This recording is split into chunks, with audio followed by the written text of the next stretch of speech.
friends, welcome to Pooja's 5-minute talks. God's gift.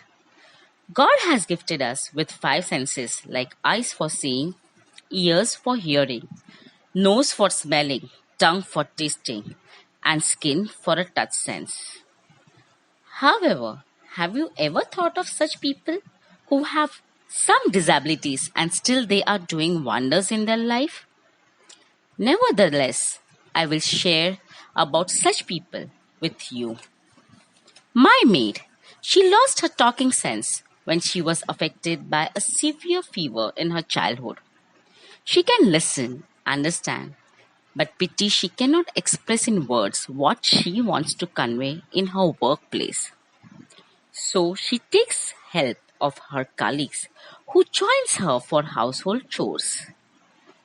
Once I asked her, "Why are you unhappy?"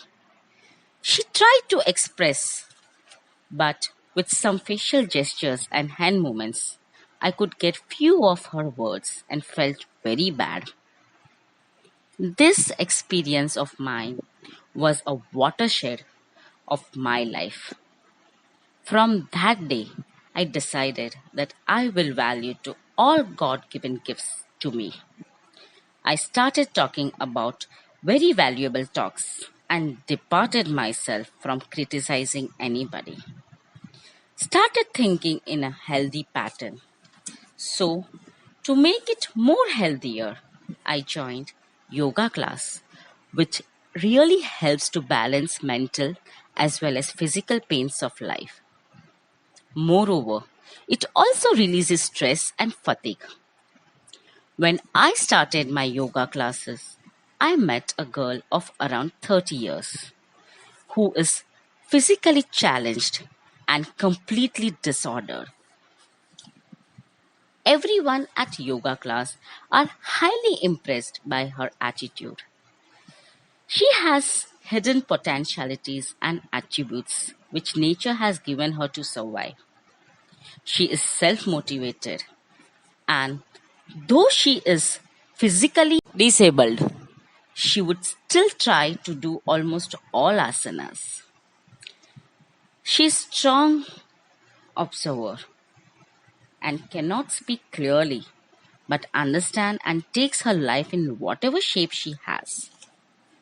When we all clap and appreciate her, she reflects with a smile and also conveys her gratitude by joining her hands. I had read about an article on Nick Vujicic, a tetraamelia syndrome born without hands and limbs from his birth. What a struggleful life!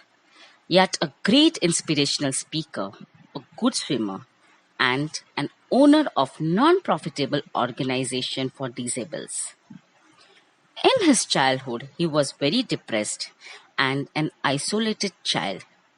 He was not accepted by the normal society. So he tried to drown in a pool, but it was also not accepted by God, and his life was saved. Afterwards, he became courageous and took his life in a more challenging way instead of blaming. With all the constraints and confine, he reached to the pinnacle in his life, and now he is the happiest person with his wife and two children.